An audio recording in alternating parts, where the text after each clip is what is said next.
بسم اللہ الرحمن الرحیم۔ السلام علیکم ورحمۃ اللہ وبرکاتہ۔ میرے پیارے دوستو کیا آپ جانتے ہیں کہ دنیا کا طاقتور ترین پاسپورٹ کس ملک کا ہے؟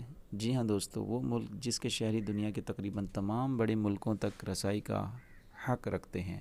دوستو اسی کے بارے میں انشاءاللہ آج آپ کو اس مختصر ویڈیو میں بتاؤں گا۔ اس سے پہلے آپ سب سے گزارش ہے، اگر آپ نے میرا channel Khawar Shabbir T V اب تک سبسکرائب نہیں کیا تو کائنڈلی سبسکرائب کی بٹن کو پریس کر کے سبسکرائب کر لیں اور ساتھ ہی بیل آئیکن کو بھی پریس کر دیں تاکہ آپ کو میری آنے والی مزید ویڈیو کی اپڈیٹس وقت پر مل سکیں۔ تو چلیے دوستو شروع کرتے ہیں آج کے اہم ٹاپک کے بارے میں کہ 2020 کے اندر دنیا کا سب سے زیادہ طاقتور پاسپورٹ کس ملک کا رہا۔ جی ہاں دوستو، اگر آپ یہ سوچ رہے ہیں کہ یہ امریکہ، برطانیہ یا چین ہے تو آپ بالکل غلط ہیں۔ پاسپورٹ انڈیکس کی جانب سے 2020 کی جاری فہرست کے مطابق دنیا کا طاقتور ترین پاسپورٹ جاپان کے شہریوں کے پاس ہے۔ جی ہاں دوستو، جاپان کے شہریوں کے پاس دنیا کا سب سے طاقتور پاسپورٹ ہے۔ اس فہرست میں پاسپورٹس کی طاقت کا معیار بغیر ویزا ممالک انٹری کی اجازت کو قرار دیا گیا۔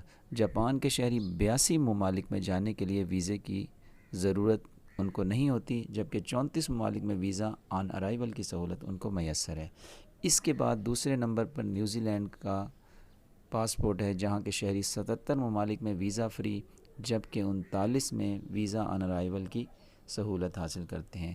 تیسرے نمبر پر فن لینڈ، آسٹریا اور لکسمبرگ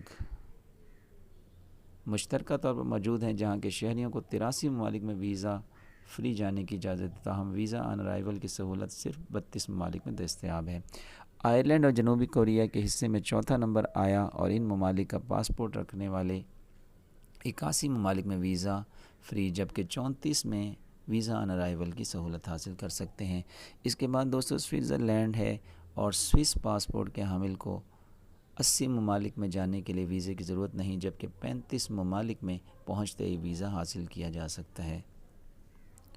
دوستو اس کے بعد نمبر آتا ہے آسٹریلیا اور ڈنمارک کا،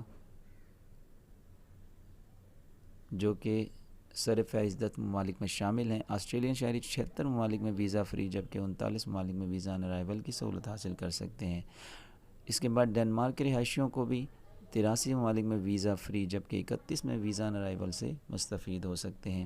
اس کے برعکس جن ملکوں کے شہریوں کو سب سے کم ملکوں میں مفت ویزا یا ایئرپورٹ پر ہی ویزا کی سہولت میسر ہے، ان میں پہلے نمبر پر افغانستان اور عراق کے شہری شامل ہیں، جن کو صرف 26 ملکوں میں ویزا فری یا آن ارائیول کی سہولت حاصل ہے، جبکہ شام کے پاسپورٹ کے حامل افراد صرف 29 ملکوں میں اس سہولت سے استفادہ حاصل کر سکتے ہیں۔ دوستو اس کے بعد پاکستان کے پاسپورٹ کی اگر بات کریں تو پاکستان کے پاسپورٹ کے حامل شہری بھی ان میں سے ایک ہیں جنہیں دنیا کے سب سے کم ممالک میں یہ سہولت میسر ہے، اور سب سے کمزور پاسپورٹ کی فہرست میں پاکستان 9ویں نمبر پر ہے، کیونکہ اسے صرف 33 ملکوں میں مفت ویزا یا ایئرپورٹ پر ویزا دستیاب ہوتا ہے۔ ویسے دوستو آج کل کی صورتحال کے مطابق پاکستان کی جو درجہ بندی اس میں کافی حد تک بہتری آئی ہے۔ اس سے قبل یہ کمزور ترین پاسپورٹس میں دوسرے سے تیسرے نمبر پر بھی رہ چکا ہے۔ تو دوستو امید ہے کہ آپ کو میری آج کی ویڈیو، یہ معلوماتی ویڈیو ضرور پسند آئی ہوگی۔ کمنٹ سیکشن میں اپنی قیمتی رائے کا ضرور اظہار کیجیے گا اور اس ویڈیو کو لائک کر دیں اور دوستوں کے ساتھ بھی شیئر کر دیں، اور اگر اب تک چینل پہ نئے ہیں تو کائنڈلی سبسکرائب کی بٹن کو پریس کر کے سبسکرائب کریں اور ساتھ ہی بیل آئیکن کو بھی پریس کر دیں تاکہ آپ کو میری آنے والی ویڈیو کی اپڈیٹس مل سکیں۔ دوستو ایک نئی ویڈیو کے ساتھ، انفارمیٹیو ویڈیو کے ساتھ انشاءاللہ پھر حاضر ہوں گا۔ تب تک کے لیے دعاؤں میں بہت یاد یہ رکھیے گا اور انشاءاللہ پھر ملاقات ہوگی۔ السلام علیکم ورحمۃ اللہ وبرکاتہ۔